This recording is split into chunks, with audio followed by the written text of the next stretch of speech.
Alright, so when I sat down to research this video last week, I wanted to do a very detailed, in-depth video on how to access AWS or how to authenticate to AWS from workloads running inside of Kubernetes. But I soon went down quite a few rabbit holes and there were a lot of details that I wanted to cover, and talking about all of those details in just one video didn't make sense. So this video is going to be an introductory video on the subject and different ways that could be used to tackle this problem. And in the future, I'll make more focused videos going into a lot of details on each approach so that I'll have more freedom to actually discuss all of those details.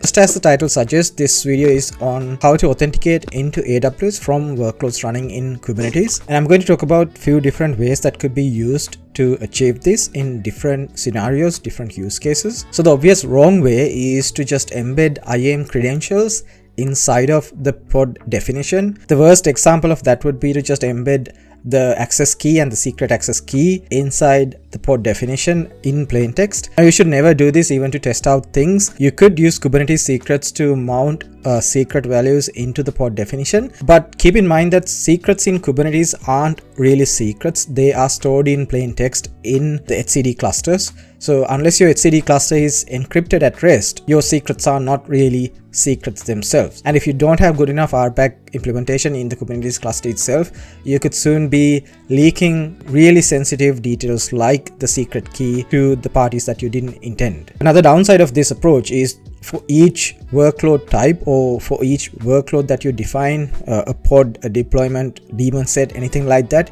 you have to create new IAM credentials. So this is not a scalable solution, and you're going against basic security principles like not using long-term credentials in an approach like this. So if we try to flesh out our problem statement more, it is not just about authenticating into AWS from Kubernetes. It is about doing that in a scalable manner, adhering to basic security principles like short-term credentials and least privilege principles. We shouldn't be providing umbrella policies for every workload. We should be able to define narrow policies for different workloads, and we should be able to generate short-term credentials during runtime. So obviously this solution is out of our scope. So depending on where your Kubernetes cluster is hosted, we can discuss more solutions when it comes to authenticating into AWS. So your Kubernetes cluster could be in AWS itself. You could be using a managed Kubernetes service like EKS, or your Kubernetes cluster could be outside of managed services, like using EC2 instances to manage the Kubernetes control plane itself, or you could have an entire separate Kubernetes cluster, but you still might need to access AWS for other different services that could be useful from inside the Kubernetes cluster. So we could say, depending on whether you're using EKS or not, there are two different ways of doing things when it comes to giving pods identities. If you are using EKS, a full EKS cluster, the best way to do this is to use something called pod identities. Now, pod identities are a relatively new feature. They were introduced during the 2023 reInvent cycle, and they are basically the recommended way to approach our problem of authenticating into AWS services from Kubernetes. The architecture of the solution is a little bit convoluted. You have different moving parts working together to get proper credentials into the pod. But as the end user or as a cluster administrator, the steps you have to perform to get pod identities working is really simple compared to other approaches that I'll be discussing next. Like I said, there are multiple components involved. There's a mutating webhook that injects environment variables into a pod when they are created. So based on these environment variables, the AWS SDK that you'll be using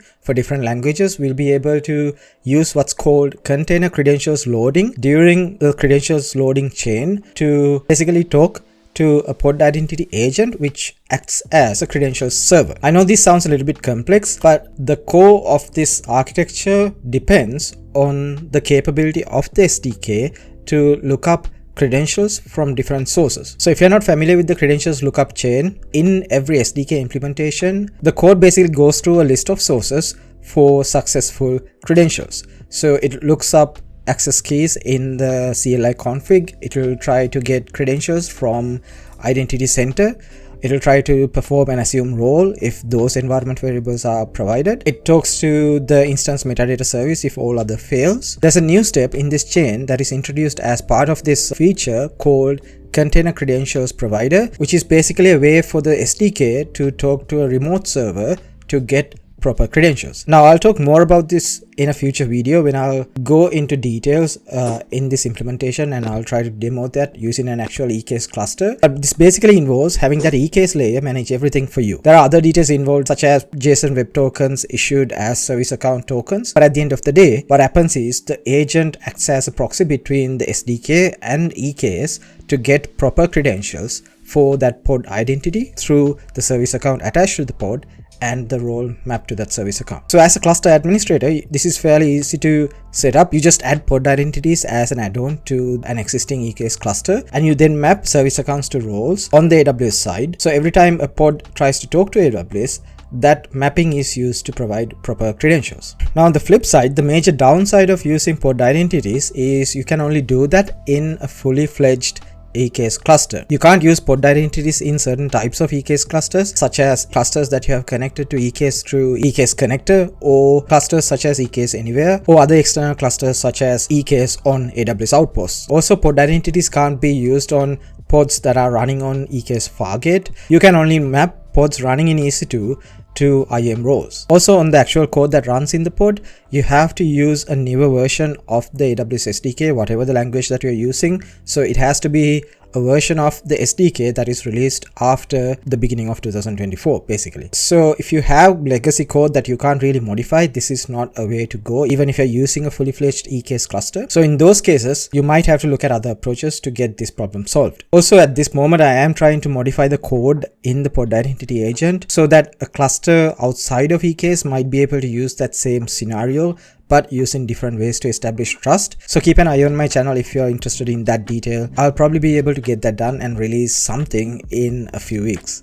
So the other best solution in such a scenario is to use something called IAM roles for service accounts, or IRSA. Now this was the recommended way for workloads running inside EKS until pod identities feature was released. Now this architecture is more convoluted than what pod identities involve. In a nutshell, AWS IAM has the capability to federate IAM identities to a SAML or oidc compatible identity provider, and on the other side, Kubernetes has a feature called Service Account Issue Discovery, which basically provides an oidc compatible interface to verify service account tokens that are issued from the token request API. So if we can bridge those two features together, we can basically have a scenario where service account tokens issued by Kubernetes can be verified and can be authenticated and authorized from the AWS side as federated identities from an external provider. This is arguably more complex than pod identities, and in fact AWS actually cites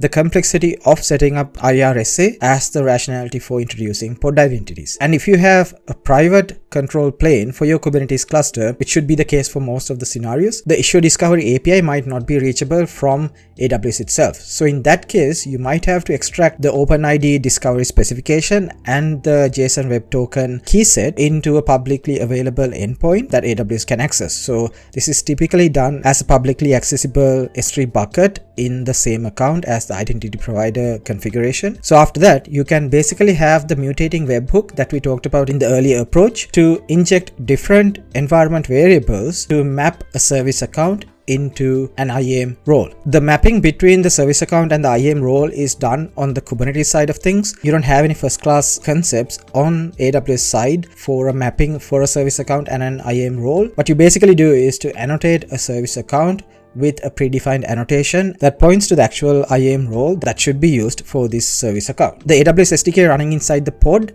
behaves differently when these two environment variables are defined, so it basically tries to assume the role based on the token provided in the token file.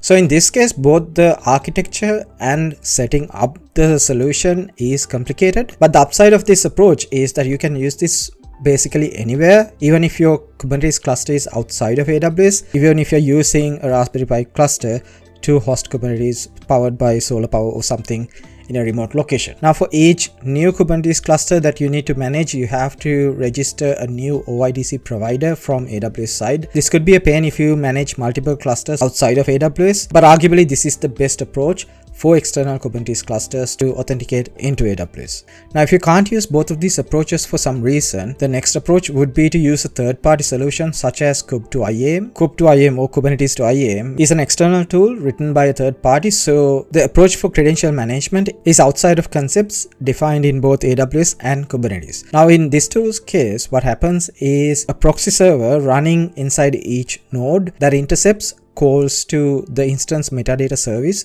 made by the AWS SDK. So any call that goes to this link local address that hosts the instance metadata service is routed to the proxy server, which would in turn use the instance metadata service to assume different roles on behalf of the pod that is making the request. Now, in this case that I have drawn, kub2iam uses the actual instance metadata service to make the call to AWS STS. But if you have this cluster outside of AWS, then you might have to establish the trust between the node that runs the proxy and AWS STS in a different way. This could be using something like IAM roles anywhere, which I'll also cover in a future video. But basically the idea is to intercept the call into instance metadata service and provide correct credentials for different workloads. So that's basically a few different ways to approach this problem of authenticating into AWS from Kubernetes. I'll do more videos on each approach going into details. There are a lot of interesting details involved in each of these approaches, so keep a close lookout. I'll be releasing those videos in the next few weeks. And if this video is helpful, please don't forget to like the video, subscribe if you haven't. But that's it for me. Thank you so much for watching. I'll see you in the next video.